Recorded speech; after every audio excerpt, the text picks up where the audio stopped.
नमस्कार मित्रों। तो आई हमारी आपकी आज फिर मुलाकात हो गई। और जैसा कि मैं हमेशा ही कहता हूँ, जब तक परमात्मा की परमेश्वर की मर्जी है हमारा आपका सिलसिला चलता ही रहेगा। तो देखिए, आज बात करने वाला हूँ मैं नवंबर माह 2024 की और कर्क लग्न के विषय में और कर्क राशि के विषय में उस पर हम बात करेंगे। देखिए, बहुत सारे वीडियो आपको बहुत कुछ दिखा रहे हैं, लेकिन मैं बता देता हूँ साफ सुथरे शब्दों में, और मैं वही बताता हूँ जो कुंडली गोचर की अर्थात वर्तमान की सही कहती है। दरअसल क्या है कि ये समय ज़्यादातर लग्नों के लिए उठा-पटक का है और आपके लिए भी विशेष रूप से। कारण क्या है कि अनेक कारण, एक कारण हो तो बताऊं। देखिए, चंद्रमा आपका लग्न का मालिक है, वो 2.25 दिन में राशि बदलता है। तो चंद्रमा हर 2.25 दिन में राशि बदल देता है। तो आपके लग्न के विषय में चंद्रमा से ही देखा जाता है, तो उस पर ज़्यादा चर्चा ना करें तो सही है। अब मुख्यतः बात क्या होती, वैसे भी आप लोगों को जीवन में उतार चढ़ाव हमेशा ही बना रहता है, ये बात पक्की है। भगवान राम का भी कर्क लग्न था, तो वहाँ नहीं जाऊँगा, बात छेड़ूंगा तो बात थोड़ी लंबी हो जाएगी, और लंबी क्यों हो ही जाएगी। जब पूर्व काल से वर्तमान तक छिड़ जाए बात, तो अगर शॉर्ट में भी अगर मैं कोशिश करूँगा बात कहने की, तो कम से कम 10-12 मिनट तो चले जाएंगे। तो वर्तमान में सीधी बात करते हैं। लेकिन मैंने बात कही आपको कि इसलिए कही ताकि आप समझ सकें अपने लग्न को। तो चंद्रमा आपका लग्न का मालिक है, 2.25 दिन में राशि बदलता है, तो ये बात अपनी जगह। बाकी भी ग्रह गोचर जो कर रहे हैं वो क्या कहते हैं।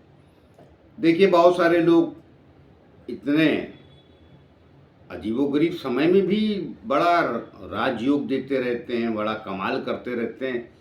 शायद वो इसलिए देते हैं कि सामान्य मनुष्य को सुनने में अच्छा लगता है। होता कितना वो विषय बात का है। मैंने कईयों से पूछा भी था कि भाई आप ये तो सच तो नहीं आप जानते हैं, तो बोले हाँ सुनने में अच्छा लगता है, लेकिन ज्योतिष शास्त्र कोई इंटरटेनमेंट तो है नहीं। तो भाई, कर्क लग्न के विषय में मैं कहने वाला हूँ। कर्क राशि और कर्क लग्न दोनों वो मैंने देख लिया है कैलकुलेशन के हिसाब से, मतलब कुंडली के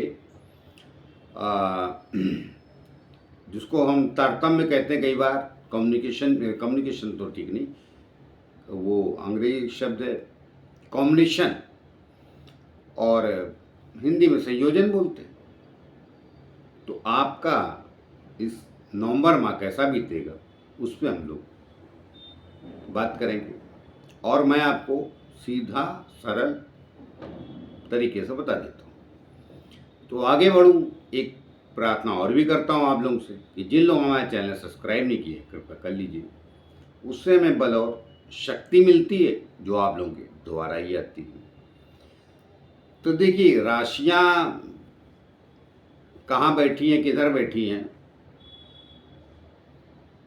सॉरी मैं गलत बोला, ग्रह कहाँ और किधर बैठे हैं उस पर हम ज़्यादा चर्चा नहीं करेंगे। अगर चाहें तो समान रूप से बता देता हूँ। देखिए, कर्म स्थान का स्वामी भी आपका मंगल है, और वो आपके लग्न में नीच का बैठा है। तो मैंने भूमिका क्यों दी, क्योंकि आपका कर्म लग्न का स्वामी चंद्रमा है, वो 2.25 दिन में बदलता है। तो आप लोग क्या है कि ऐसे ही हैं, 2 दिन में कुछ और, 2 दिन में कुछ और। स्थिर स्वभाव जरा कम पाया जाता है, लेकिन इसका ये मतलब नहीं कि स्थिर स्वभाव नहीं पाया जाता। अब वो देखना पड़ेगा चंद्रमा आपकी ओरिजिनल कुंडली में किस ग्रह के साथ। गुरु के साथ है तो स्थिर स्वभाव, मंगल के साथ है क्रोधी स्वभाव, लग्न मालिक किसके साथ है, शनि के साथ है तो विचलित स्वभाव, राहु के साथ है उद्दंड स्वभाव, और भी मैं सब ग्रहों के साथ बोल सकता हूँ। तो उसमें भी ये देखना पड़ता है। कहा ना भाई, देखिए गोचर से सब कुछ नहीं समझाया जा सकता है, लेकिन सबका गुरु और चंद्र एक साथ नहीं रहता है, या सबका मंगल और चंद्र एक साथ नहीं रहता कुंडलियों में। तो स्वभावता क्या मैंने बोला कि अस्थिर स्वभाव और अस्थिर जीवन होता है, उतार चढ़ाव भरा जीवन अवश्य होता है, वो किसी के साथ भी बैठे चंद्रमा। चलिए एक बात तो पक्की समझ लीजिए। तो अभी वर्तमान का आपका क्या चल रहा है, लग्न का मालिक कहीं भी जाए चंद्रमा 100 दिन में बदलता है। तो सवाल ये है कि अभी 1 नवंबर से जो मुख्य रूप से ग्रह आपके हैं, कर्म स्थान का स्वामी मंगल है, वो नीच का है और यही रहेगा। तो होगा क्या इस महीने, अब देखिए मैं सब ग्रहों, अब शनि कुंभ राशि में है, गुरु वृषभ राशि में, मगर वक्री। तो कहने का तात्पर्य मेरा ये है, सबके विषय में डीप से बताने जाऊंगा तो ग्रहों को पकड़ते हुए जो जो चीज़ सीखना चाहते हैं उनके लिए तो अच्छा है कि वो कई बार कमेंट्स भी करते हैं और कंप्लेन भी कहूँगा मैं, करते हैं, शिकायत भी करते हैं। लेकिन ओवरऑल जो मानव जीवन है, जो सुनना चाहता है, ओवरऑल बता देता हूँ। ये माह आपका उठापटक से भरपूर रहेगा, और आपका ही नहीं, जल तत्व की जितनी राशियाँ हैं, विशेष रूप से 2, एक कर्क और एक वृश्चिक, उठापटक का समय पूरे माह रहेगा और दिक्कतें कुछ अच्छी और कुछ बुरी चलती रहेंगी। उठापटक में ये नहीं होता कि सब, उठापटक जानते हैं कि इसको क्यों कहते हैं, वो कई बार इसका इस्तेमाल कुश्ती में किया जाता है, एक बार आगे ऊपर एक बार नीचे, मतलब एक बार चित एक बार पट। लेकिन माह अच्छा नहीं बीतेगा, बात सरल भाषा में कह देता हूँ, सत्य बोलने में थोड़ा, अभी लोगों की तरह मैं भी थोड़ा सीखने लगा हूँ लगता है, नहीं मैं नहीं हो सकता है, मैं बाद में सत्य ही बोल देता हूँ। कोशिश तो करता हूँ कि आप सबको खराब न लगे, खराब और अच्छे का विषय नहीं है भाई, सत्यता का विषय, अच्छाई बुराई, नया पुराना, अपनापन और परायापन, ये जीवन में निरंतर चलता रहता है। किसी को सुख कम, किसी को दुख ज़्यादा, और किसी को दुख कम और सुख ज़्यादा, लेकिन ऐसा कोई संसार में पैदा नहीं हुआ जिसको इस दोनों का अनुभव ना हो। विधाता भी धरती पे है, भगवान जिनको हम मानते हैं उनको भी हुआ, आपको भी होगा।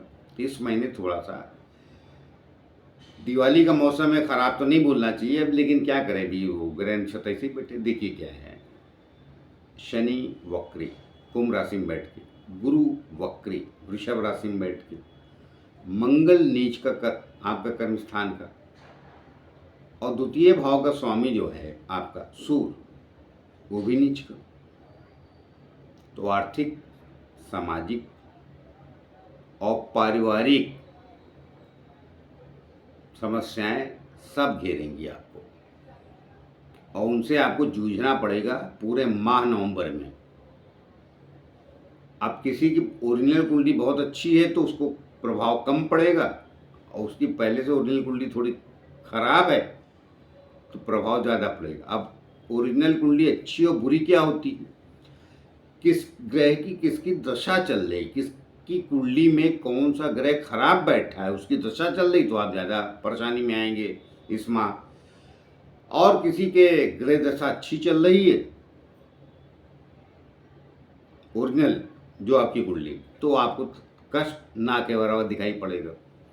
तो इसलिए मैंने कई बार बोला है कि गोचर सदैव ये नहीं बताता है कि आपका जीवन कैसे बीतेगा। जीवन तो आपको ओरिजिनल कुंडली ही बताएगी कि आप कहाँ पहुँचेंगे, कहाँ जिएंगे और कहाँ तक जाएंगे, वहाँ लिखा रहता है। जन्म से जो कुंडली लेके आप आए हैं वो सदैव आपके जीवन तक चलती है।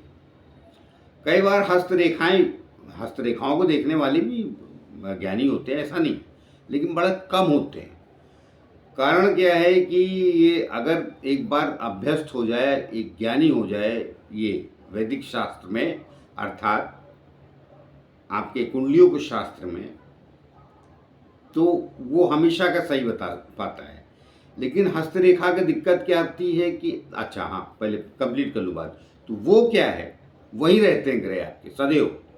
फिर अंतर दशाएं, ये दशाएं 120 साल पूर्णता समझी गई मनुष्य के। मगर हस्तरेखा का क्या है कि रेखाएं बदलती रहती और बदलती उन्हीं ग्रहों के हिसाब से। तो जो उसमें पारंगत होता है हस्तरेखा में, वो तो करिश्मा करता है। मैं ये नहीं कह रहा हूँ शास्त्र गड़बड़, कुछ नहीं, अपने यहाँ देश में कुछ भी गड़बड़ नहीं, लेकिन इसको कहना आसान होता है। हस्तरेखा वाले भी कुछ कमाल होते हैं, लेकिन बड़ी परसेंटेज बहुत कम है। तो ओवरऑल मैं ये कह रहा हूँ कि ये माह जो है आपका बहुत अच्छा नहीं बीतेगा नवंबर का। मैं बात सिंपल बता दे रहा हूँ, और जिनका बीते अच्छा, बाकी जो वीडियो देख रहे हैं वो मुझे अवश्य फ़ोन करके या व्हाट्सएप करके सूचना अवश्य दें या मैसेज में दें। उठा पटक का ही समय है, और जब इतने ग्रह, कभी भी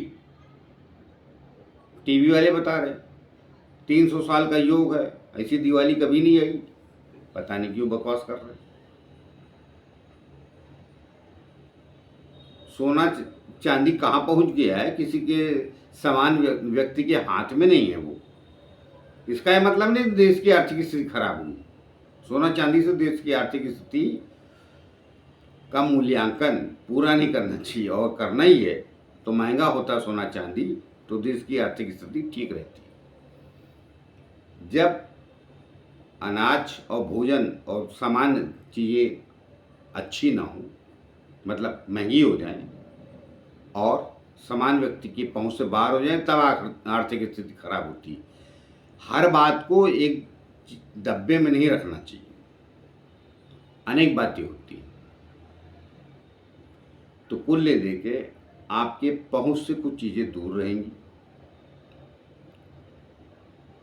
सूर्य वक्री है, सॉरी गुरु वक्री है, तो शायद आपके हाथ से ये धातु सोना, और लग्न का मालिक है आपका चंद्रमा, तो जहाँ जहाँ जाता रहेगा तो वो स्थितियाँ ठीक करेगा। लेकिन नहीं, जब उसको सपोर्टर ग्रह ही सूर्य मंगल, आपके सपोर्टर गुरु और सूर्य मंगल आपके सपोर्ट में रहने वाले ग्रह ही ठीक नहीं चल रहे, तो फिर स्थितियाँ भी कैसे ठीक रहेगी। तो कुल ले देके ये मैं बता देता हूँ साफ सुथरे शब्दों में, कर्क लगन के लिए ये माह बहुत अच्छा नहीं बीतेगा।